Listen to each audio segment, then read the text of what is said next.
Good morning to all. हम भारत के अंतर्गत हिमालय को पढ़ रहे हैं और कल की जो क्लास रही थी उसके अंतर्गत हमने भारत के संदर्भ में स्टार्ट किया था और हिमालय के अंतर्गत हमने महान हिमालय के बारे में स्टार्ट किया। तो वहाँ तक की स्लाइड्स को मैं चला देता हूँ। भारत के भौतिक विभाजन के अंतर्गत हमने जहाँ तक की स्लाइड्स को पूरा कर लिया है।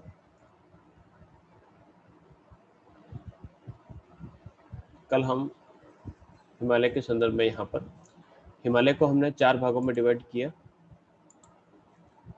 ट्रांस हिमालय हमारा कंप्लीट हो चुका है, great Himalaya, lower Himalaya and Shivalik ये हमारे अभी चलेंगे।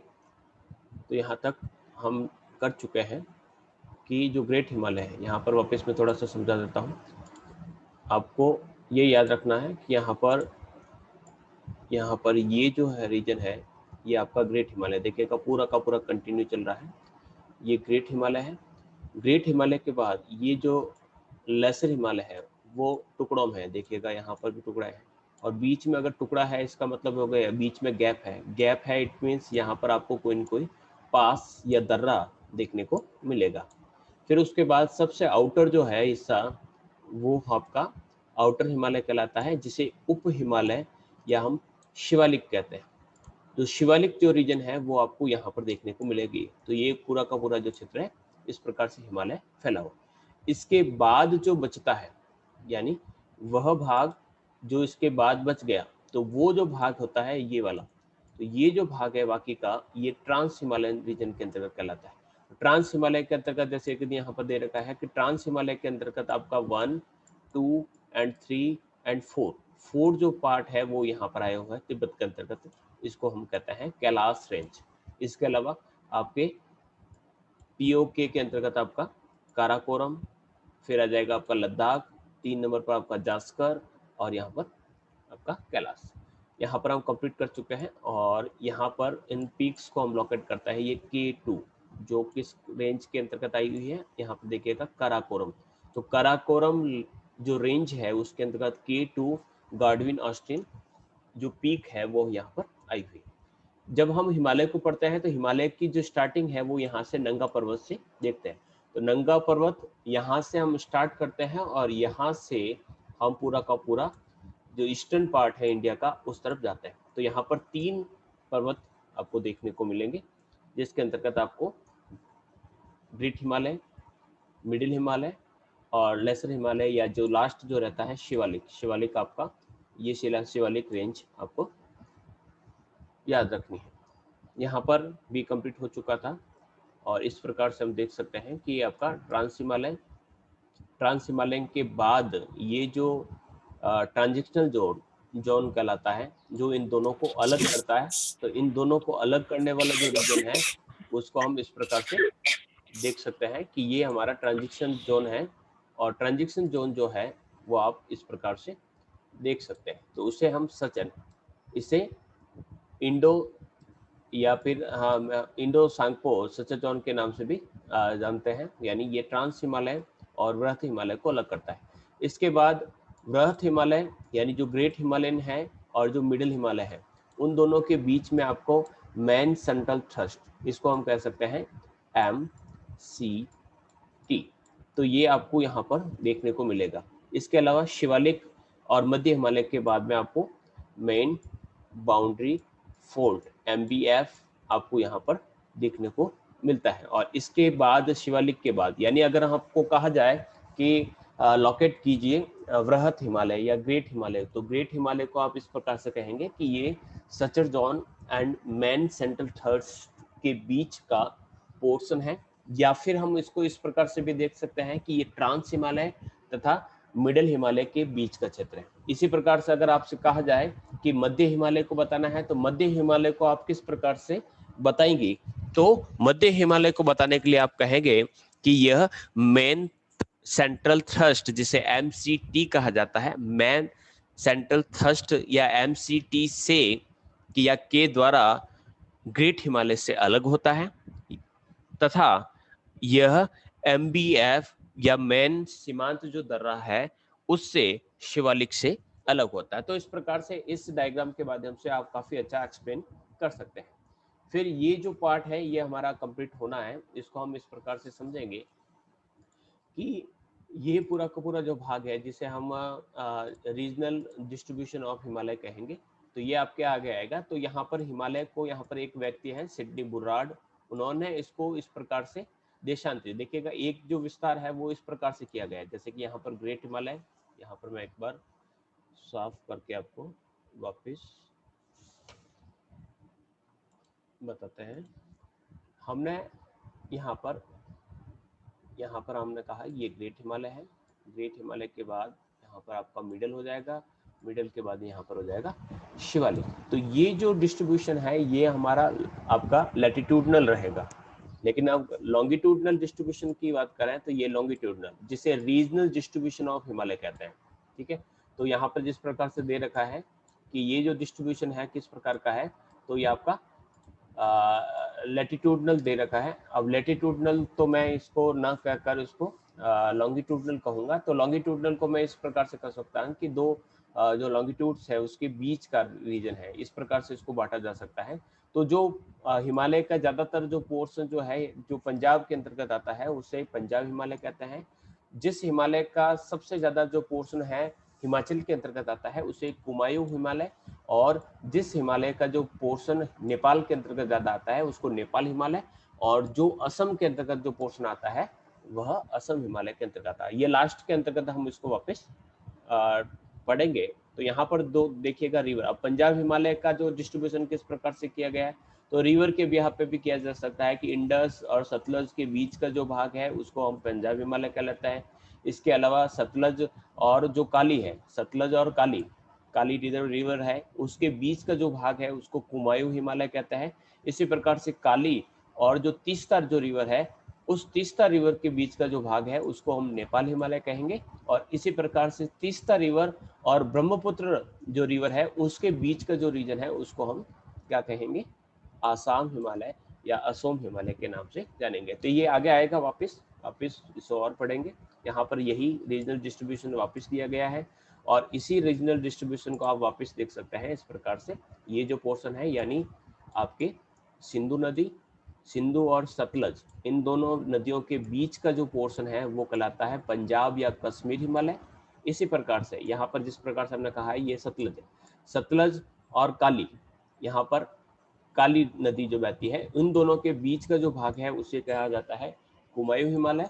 और इसी प्रकार से ये जो पोर्शन है जिसे कहा जा सकता है कि ये आपका, आप काली नदी तक आ गए, यहाँ पर मैं लिख देता हूँ, यहाँ पर है आपका काली नदी। अब काली नदी से लगाकर यहाँ पर जो नदी बहती है वह कहलाती है तीस्ता। अब तीस्ता जो नदी है उस तीस्ता नदी और काली नदी के बीच का जो भाग है उसे कहा जाता है नेपाल हिमालय। और फिर तीस्ता नदी से लास्ट यहाँ पर ये भाग, यहाँ पर आपके इंडो सांगपो या फिर हम कह सकते हैं यहाँ पर सांगपो नदी या इसे आपके ब्रह्मपुत्र नदी जो बहती है, तो तीस्ता और ब्रह्मपुत्र नदी के बीच का जो पोर्शन है ये वाला, ये कहलाता है असम हिमालय। ये आपका रीजनल डिस्ट्रीब्यूशन ऑफ हिमालय कहलाता है। ट्रांस हिमालय हमारा कंप्लीट हो चुका है। हिमालय के पार का हिस्सा गार्डविन ऑस्टिन की टू सबसे ऊंची चोटी और लद्दाख यहाँ तक लास्ट हमारा कल की क्लास के अंतर्गत पामीर नॉट, और पामीर नॉट से कौन कौन सी पर्वत श्रृंखलाएं निकलती है। आज हम बढ़ते हैं और सबसे पहले हम ग्रेट हिमालय की बात करते हैं जिसे महान हिमालय कहा जाता है। अब महान हिमालय जो है तो उसके कई अलग अलग नाम है, जैसे इसको वृहद का अर्थ होता है ग्रेट हिमालय, सर्वोच्च हिमालय, आंतरिक यानी इनर हिमालय, हिमाद्री क्यों कहा जाता है? हिमाद्री का अर्थ होता है ये वह ऐसा पर्वत है जहां पर हमेशा आपको बर्फ ही बर्फ देखने का, यानी वो आपके फ्रॉस्ट लाइन जो है वो यहाँ पर आपको, या स्नो लाइन के ऊपर वाला जो रीजन है वो आपका हिमाद्री कहलाता है, यानी हमेशा वो जो भाग है जो बर्फ से ढका रहता है। इसके अलावा इसे मुख्य यानी मैन हिमालय भी कहा जाता है, यानी ये जो उसके निक नेम्स जो है वो इस प्रकार से देखने को मिलते हैं। टोटल लेंथ की बात करते हैं तो 2500 किलोमीटर, यानी यहाँ से लगाकर यहाँ तक लास्ट जो है वो पूरी की पूरी 2500 किलोमीटर की लंबाई के अंतर्गत फैला हुआ। यहाँ पर ये जो है नंगा पर्वत से, अगर इसकी डिस्ट्रीब्यूशन की बात करते हैं तो नंगा पर्वत जो है यहाँ पर, नंगा पर्वत यहाँ पर पाया जाता है, और इस नंगा पर्वत से लगाकर, यानी यहाँ पर सिंधु नदी का गॉर्ज है, यहाँ पर सिंधु नदी बहती है, और इंडस नदी का या नंगा पर्वत से लगाकर इसे नामचा बरवा तक, यानी यहाँ तक अगर देखें तो यहाँ पर नामचा पर्वत है, या जो ब्रह्मपुत्र नदी का गॉर्ज है, तो ब्रह्मपुत्र नदी यहाँ से इंडिया के अंतर्गत यहाँ पर एंटर होती है।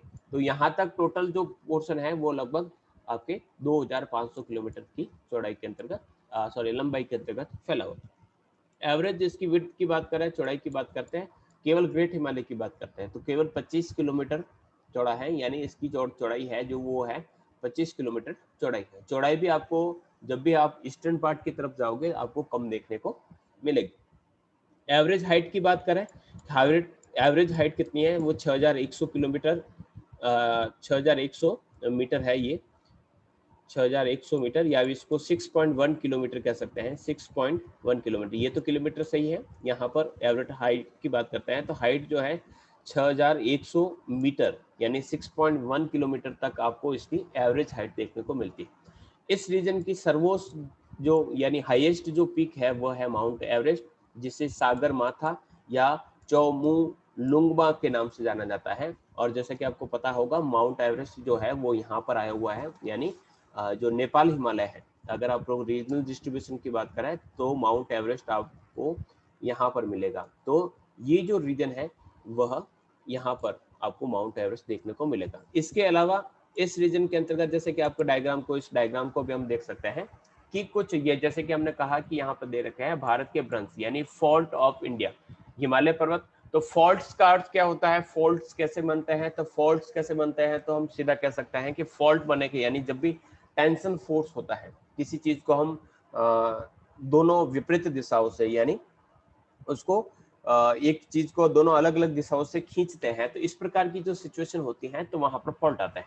तो ये बेसिकली फॉल्ट है, जैसे कि यहाँ पर लिख रखा है मैन सेंट्रल थ्रस्ट, यानी आपका जो एमसीटी है। अब एमसीटी किसको अलग करता है, तो एमसीटी यहाँ पर देखिएगा ये है ग्रेट हिमालय, ये पूरा का पूरा ग्रेट हिमालय, और ग्रेट हिमालय और जो लेसर हिमालय है या लघु हिमालय, मिडिल हिमालय है, उनके बीच में कौन सा जो फॉल्ट है उसे कहा जाता है एमसीटी, मेन सेंट्रल थ्रस्ट।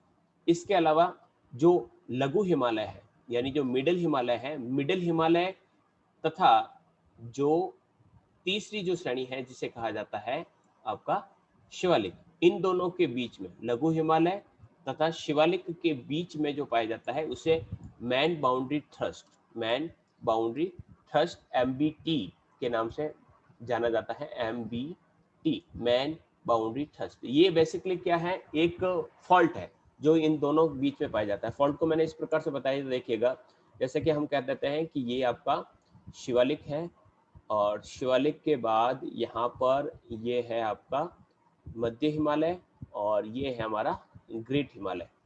अब इसके अंतर्गत सबसे पहले यहाँ पर ये जो भाग है ये कहलाता है, ये जो फॉल्ट है ये कहलाता है एमसीटी, का अर्थ होता है मैन सेंट्रल थ्रस्ट। इन दोनों के बीच में ये जो पोर्शन है यानी ये जो गैप है इसे कहा जाता है M B T, main boundary thrust. और यहाँ पर इसके बाद में यहाँ पर गंगा का प्लेन आ जाएगा, यानी यहाँ पर शिवालिक के बाद आपको भाबर, भाबर के बाद तराई, बांगड़, खादर, यानी यहाँ पर प्लेन रीजन स्टार्ट हो जाएगा। तो ये जो पोर्शन है इसको कहा जाता है H F F, Himalayan front fold.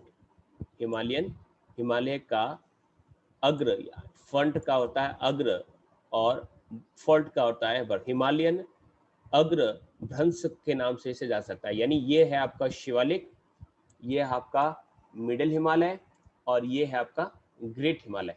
इसके बाद जैसे ही आपका ग्रेट हिमालय कंप्लीट होता है तो यहाँ पर जो आता है, जो पोर्शन आता है उसे हम कहते हैं ट्रांस हिमालय या पार हिमालय। तो पार हिमालय और इसके बीच में भी आपको एक ऐसा फॉल्ट देखने को मिलता है जो इस डायग्राम में तो आपके नहीं है, लेकिन उसको कहा जाता है इंडो सांगपो थ्रस्ट या इसको सचर जॉन कहा जाता है, जो पिछली वाली स्लाइड के अंतर्गत मैंने कहा था, इसको सचर जॉन के नाम से, इंडो सांग को सचर जॉन के नाम से जाना जाता है। तो इस प्रकार से ये फॉल्ट पाया जाता है। तो ऐसे ही जो फॉल्ट है, जैसे कि यहाँ पर दे रखा है, ये आपका GBF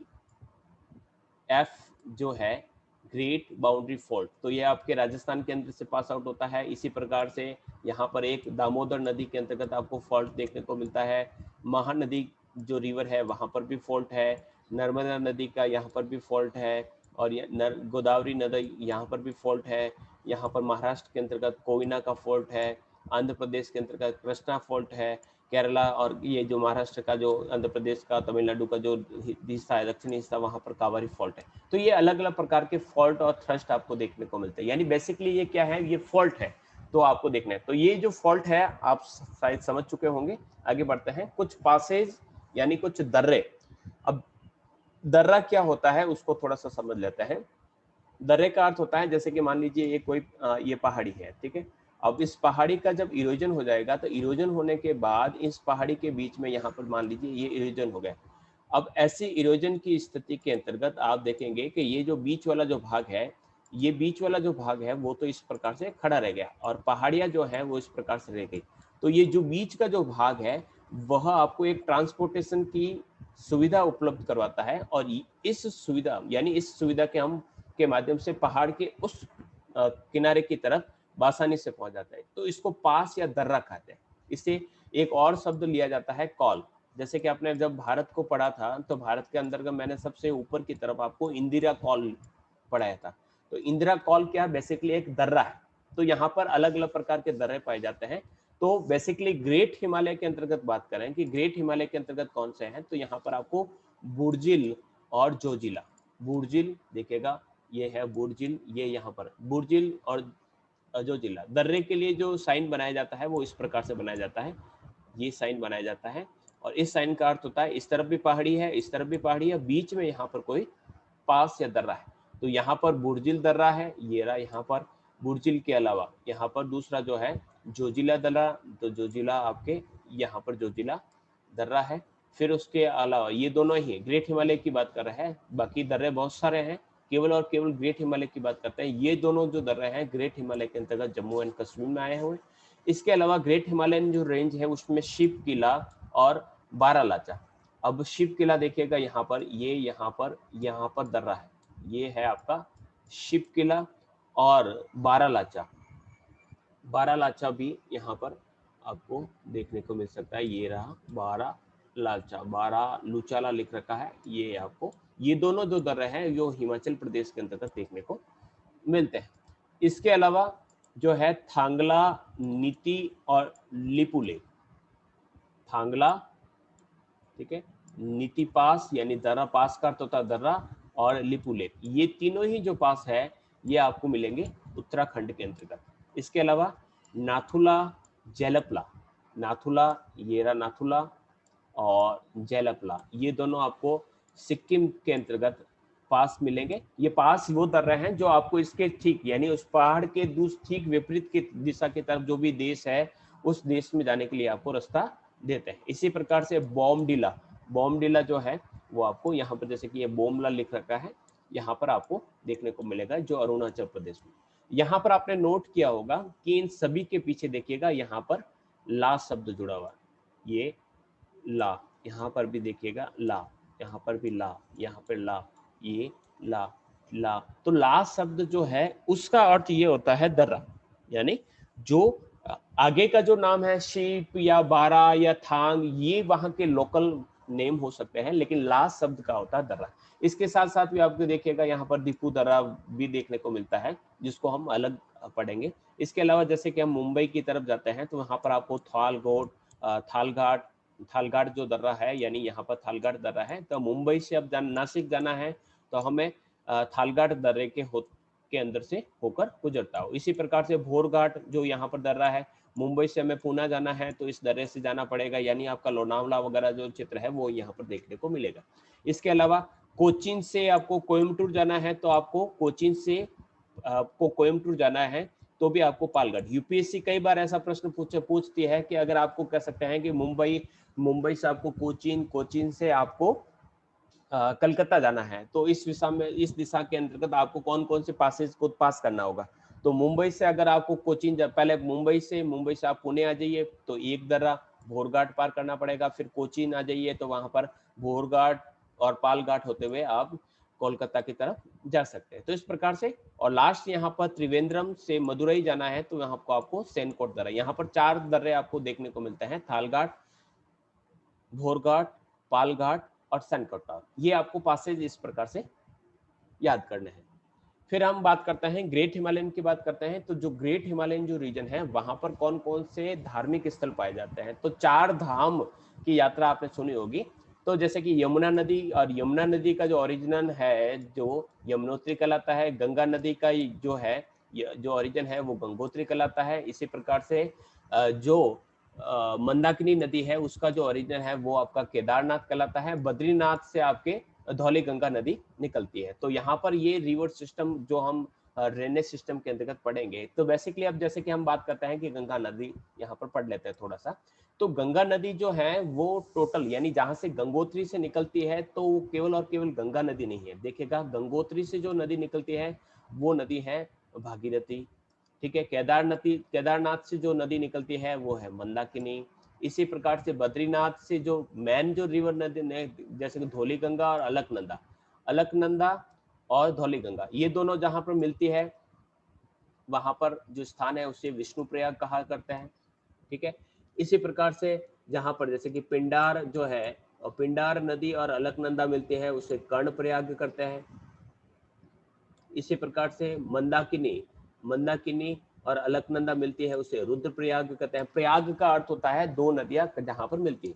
इसी प्रकार से भागीरथी और जो अलकनंदा और मंदाकिनी, इन सभी की जो ट्रिब्यूटरी मिलती है तो वो देव प्रयाग कहता है। उसके बाद यानी देव प्रयाग के बाद ये गंगा नदी के नाम से जानी जाती है। तो जितने भी आपके जो धार्मिक जो 4 धाम है, ये चारों धाम इसी ग्रेट हिमालयन रीजन के अंतर्गत देखने को मिलते हैं। तो यहाँ पर आपको केदारनाथ, बद्रीनाथ, गंगोत्री, यमुनोत्री और अमरनाथ जो है इस मैप के अंतर्गत नहीं है, वो आपको जम्मू कश्मीर के अंतर्गत देखने को मिलेगा। तो इस प्रकार से यहाँ पर जो इस प्रकार के रीजन देखने को मिलते हैं। यहाँ पर और भी कुछ और मिलते हैं, जैसे कि अगर हम बात करते हैं आगे की स्लाइड के अंतर्गत हाईएस्ट पीक्स की बात करते हैं कि ग्रेट हिमालय के अंतर्गत हाईएस्ट पीक्स कौन सी है। तो ग्रेट हिमालय के अंतर्गत सबसे ऊंची जो चोटी है वह है आपके नेपाल के अंतर्गत 8,800 मीटर, यानी आपके माउंट एवरेस्ट, ये सबसे ऊंची चोटी आपको यहाँ पर देखने को मिलेगी।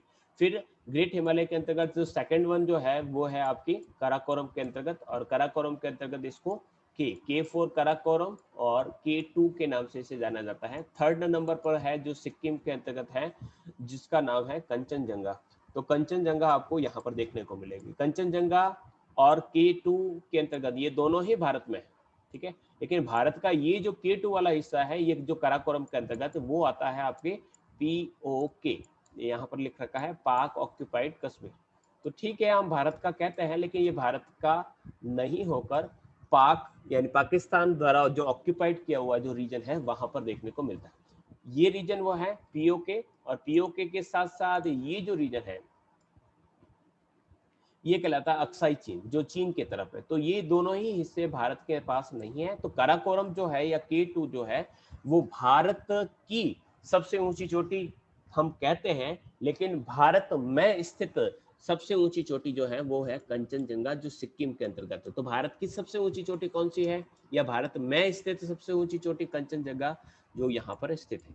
इसके अलावा धौलागिरी जो आपके नेपाल के अंतर्गत है, ये रहा आपके धौलागिरी। नंगा पर्वत जहां से हमने हिमालयन रीजन को स्टार्ट किया था, ये आपका जम्मू कश्मीर के अंतर्गत है। अन्नपूर्णा जो है नेपाल के अंतर्गत आपको देखने को मिलेगी। इसके अलावा लाहौल से मनासलू, मकालू, कामेट, नंदा देवी, ये अलग अलग प्रकार की यहाँ पर पीक्स आपको देखने को मिलते हैं। आगे बढ़ते हैं। ये तो था आपका ग्रेट हिमालय। ग्रेट हिमालय के अंतर्गत जैसे कि हमने कश्मीर की घाटी के बारे में बात करते हैं, तो कश्मीर की घाटी के अंतर्गत जो ग्लेशियर्स है, ग्लेशियर्स के द्वारा चीका मिट्टी जिसे क्ले के कुछ डिपॉजिट्स पाए जाते हैं, तो उन्हें क्ले के डिपॉजिट्स को यहाँ पर करेवा कहा जाता है। करेवा एक प्रकार की मिट्टी है और इस प्रकार की मिट्टी के अंतर्गत केसर की खेती यानी जो सैफ्रॉन है उस सैफ्रॉन की एग्रीकल्चर काफी बढ़िया तरीके से होती है। तो यहाँ तक अपना कंप्लीट होता है। ये था आपका ग्रेट हिमालय। ग्रेट हिमालय के बाद ग्रेट हिमालय का जो पोर्शन है इस प्रकार से कंप्लीट होता है। ग्रेट हिमालय के बाद दूसरा जो पोर्शन है जो आपका मध्य हिमालय कहलाता है और मध्य हिमालय की बात करते हैं। मध्य हिमालय या लघु हिमालय भी कहा जाता है। तो वैसे इसके निक नेम्स की बात करें तो यहाँ पर भी इसके भी कुछ निक नेम्स है, जैसे कि उपनाम निक नेम्स जो है उसको हिमाचल हिमालय भी कहा जाता है और इसे लघु हिमालय के नाम से भी जाना जाता है। अब लोकेट कहाँ पर है, तो हम जिस प्रकार से ग्रेट हिमालय को पढ़ चुके हैं, तो ग्रेट हिमालय के दक्षिण के अंतर्गत यानी जहां पर हमारा ग्रेट हिमालय है उसके दक्षिण में भी कह सकते हैं, तथा हम बाउंड्री जो हमने लिखाई थी जिस प्रकार से हमने कहा था कि MCT मैन सेंट्रल थ्रस्ट जो है उसके नीचे की तरफ, या फिर हम इस प्रकार से भी कह सकते हैं कि मैन सेंट्रल थ्रस्ट जो है वह ग्रेट हिमालय यानी महान हिमालय तथा लघु हिमालय दोनों को अलग करता है। बीच में इस प्रकार का गैप देखने को मिलता है।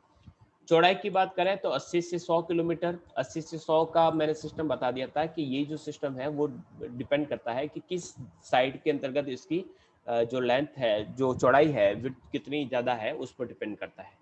औसत ऊंचाई की बात करते हैं तो यहाँ पर औसत ऊंचाई यानी एवरेज जो हाइट है इस रीजन की आपको कम देखने को मिलती है। पश्चिम से पूर्व की तरफ इसके नाम चेंज होते हैं। अब नाम किस प्रकार से चेंज होते हैं तो यहाँ पर देखिएगा, मैंने कहा था कि पहले से ही ये के टुकड़ों के अंतर्गत पाई जाती है। अब जैसे कि यहाँ पर जो टुकड़े पाए जाते हैं तो टुकड़े में सबसे पहले जैसे कि इसके नाम जो है पीर पंजाल, पीर पंजाल यानी छोटे छोटे टुकड़े। अब पीर पंजाल को हम लोकेट करते हैं, ये है यहाँ पर पीर पंजाल, ये है पीर पंजाल। अब पीर पंजाल जो है वह जम्मू के अंदर स्थित है। पार्ट किसका है, मिडिल हिमालय का है और यह सबसे लंबी श्रेणी, यानी इसमें छोटे छोटे जितनी भी अलग अलग प्रकार के पर्वत देखने को मिलेंगे, सबसे लंबी जो श्रेणी है वह ये आपकी पीर पंजाल पाई जाती है। फिर धौलाधर है, धौलाधर। अब धौलाधर है वो यहाँ पर है, ये है आपके धौलाधर। धौलाधर के बाद नाग टिब्बा, नाग टिब्बा जो है वह पाई जाती है, यह यहीं पर आपको नाग टिब्बा मिलेगी। नाग टिब्बा के बाद महाभारत। अब महाभारत जो इसी का नाम है यानी हिमालय का ही नाम है, और जो महाभारत है वह इसी रीजन को नेपाल के अंतर्गत इसे महाभारत के नाम से जाना जाता है। इसी के बाद डोकिया, डोकिया जो है वो आपको सिक्किम में इसी रीजन का नाम जो है डोकिया। डोकिया के बाद ब्लू माउंटेन, ब्लू माउंटेन इसे कहा जाता है भूटान के अंतर्गत। ये काफ़ी कंपटीशन के हिसाब से काफ़ी इंपॉर्टेंट है कि ब्लू माउंटेन कहाँ है, तो ब्लू माउंटेन आपको भूटान के अंतर्गत पहाड़ियों के नाम को देखने को मिलेगा। इसके अलावा डफलाबूम जो है अरुणाचल प्रदेश के अंतर्गत आपको इसी श्रेणी के नाम देखने को मिलते हैं। इसके अलावा इस मैप के अंतर्गत आपको भारत की सभी चोटियों के बारे में दे रखा है, क्या नंबर के हिसाब से दे रखा है। आप चाहे तो स्क्रीनशॉट ले लें, नहीं तो आपके साथ PDF शेयर कर दी जाएगी। यहाँ पर जिस प्रकार से यहाँ पर जो सारे जैसे कि 22 नंबर पर आपको कार्डमम देखने को मिलेगा, तो कार्डमम की पहाड़ियाँ आपको यहाँ पर देखने को मिलेगी, जिसे इलायची की पहाड़ी कहा जाता है। इलायची की पहाड़ी के ऊपर आपको अन्नामलाई है, अन्नामलाई के ऊपर आपको यहाँ पर जो 20 नंबर दे रखा है नीलगिरी, 19 नंबर पर आपका ये है वेस्टर्न घाट और 18 नंबर पर है ये आपके ईस्टर्न घाट। फिर इसी प्रकार से सतपुड़ा की जो पहाड़ियाँ है वो यहाँ पर है, सतपुड़ा। फिर विंध्याचल जो पर्वत है ये रहा विंध्याचल, 16 नंबर पर आपको यहाँ पर देखना पड़ेगा मैकाल, 17 नंबर पर आपको रामगढ़ की पहाड़ियाँ। इसके अलावा 10 नंबर पर जिस प्रकार से दे रखा है गारो, खासी और जयंतिया, तो गारो, खासी और जयंतिया ये तीनों ही जो है आपको मेघालय के अंतर्गत इस प्रकार की पहाड़ियाँ देखने को मिलती है। और सबसे अच्छी बात यह है कि यही वो रीजन है जहाँ पर हाईएस्ट रेनफॉल जो इंडिया की है या वर्ल्ड की सबसे हाईएस्ट जो रेनफॉल जो रीजन है वो यहीं पर देखने को मिलता है। और एक चीज, ये तीनों ही जो पहाड़ियां हैं ये आपको कौन शेप के अंतर्गत देखने को मिलेगा, इसके बीच में कौन शेप देखने को मिलता है, तथा ये गारो, खासी और जयंतिया ये तीनों ही आपके हिल्स के भी नाम है, और तीनों ही जो है वहां पर पाई जाने वाली जो ट्राइब्स है, यानी जहां पर पाई जाने वाली जो आदिवासी जनजातियां हैं उनके भी नामों के आगे ये गारो, खासी और जयंतिया यानी उन्हीं के नाम पर इसके नामकरण हो रखे हैं। फिर उसके बाद कुछ घाटियों के बारे में, कुछ वैलीज पाई जाती हैं, उन वैलीज के बारे में डिस्कस करते हैं। तो यहाँ पर पश्चिम से पूर्व की तरफ यानी पश्चिम से पूर्व की तरफ हम वैली की बात करें तो सबसे वेस्ट के अंतर्गत आपको कश्मीर की घाटी देखने को मिलती है। कश्मीर की घाटी के बाद कुल्लू और मनाली की घाटी, जिसे कुल्लू कांगड़ा घाटी कहा जाता है, वह आती है। फिर लाहौल और स्पीति की घाटी है। फिर आपको फूलों की घाटी, फूलों की घाटी को आप इस प्रकार से देख सकते हैं, यहाँ पर 2 पर्वत है और 2 पर्वतों के बीच में फूलों के आपको काफी आपको प्लांटेशन देखने को मिल सकता है। तो यहाँ पर काफी फूल ही फूल देखने को मिलते हैं, तो इसको फ्लावर, वैली ऑफ फ्लावर्स के नाम से जाना जाता है। इसके बाद काठमांडू की घाटी आती है, तो ये इसका डिस्ट्रीब्यूशन आपको देखने को मिलता है। यानी जैसे जैसे हम वेस्ट से ईस्ट की तरफ जाओगे तो इस रीजन में यानी मध्य हिमालय के अंतर्गत आपको इस प्रकार की घाटियां देखने को मिलती। यहाँ पर कुछ ग्रासलैंड्स मिलते हैं। तो ग्रासलैंड्स जो यहाँ पर घास के मैदान देखने को मिलते हैं, इस ग्रासलैंड को यहाँ पर मर्ग कहा जाता है। मर्ग जो नाम है वह जम्मू कश्मीर का जो रीजन है उसके अंतर्गत इसे मर्ग कहा जाता है। और मर्ग के अंतर्गत जैसे कि हमने कहा कि मर्ग, जैसे कि सोनमर्ग आपने नाम सुना होगा, तो सोनमर्ग है या गुलमर्ग है, ये जो है वहां पर घास के, छोटी छोटी घास के मैदान यानी पहाड़ों की ढालों पर आपको छोटी छोटी घास के मैदान देखने को मिलते हैं, जिसे जम्मू कश्मीर का जो भाग है उसमें तो कहा जाता है मर्ग, जैसे कि हमने कहा गुलमर्ग और सोनमर्ग। इसी प्रकार से जब उत्तराखंड में जाते हैं तो इसे वहां पर बुग्याल या प्यार के नाम से जाना जाता है। यानी गर्मियों में जो पहाड़ी के जो क्षेत्र होते हैं तो बुग्याल कहा जाता है, और सर्दियों के समय जो मैदान तैयार होते हैं तो उसे प्यार कहा जाता है। तो यहाँ पर जिस प्रकार से लिख रखा है कि बुग्याल, बुग्याल जब ग्रीष्म काल यानी गर्मियों के समय में जो मैदान होता है उसे वहां पर बुग्याल, यानी उत्तराखंड में मैदान वही है लेकिन नामकरण चेंज है। गर्मियों के समय बुग्याल कहा जाता है और प्यार, ये जो आपके यहाँ पर बुग्याल देख सकते हैं। इस प्रकार के जो ग्रासलैंड है, वो जो ग्रासलैंड होते हैं उसे बुग्याल और प्यार के नाम से जाना जाता है। और उत्तराखंड में इस प्रकार का जो नेम है वो यूज किए जाते हैं। तो आज तक आपके ये आपके पूरा कंप्लीट हो जाता है और मध्य हिमालय हमारा कंप्लीट हो चुका है। मध्य हिमालय के अंतर्गत बहुत सारे ऐसे फैक्ट और भी रह जाते हैं, जैसे कि आपका शिमला है, मसूरी है, ये सारे के सारे जो हिल स्टेशन है वो आपको इसी मध्य हिमालय के अंतर्गत आपको देखने को मिलते हैं। तो ये आपका हिमालय के ग्रेट हिमालय और आपका जो आपका मध्य हिमालय है वो कंप्लीट हो चुका है। इसके बाद जो तीसरा जो रहता है उसे हम कहते हैं शिवालिक। शिवालिक को मैं आपको शिवालिक और इसका जो रीजनल जो डिस्ट्रीब्यूशन है वो आपका कल मैं करवाऊंगा। आज के लिए इतना ही।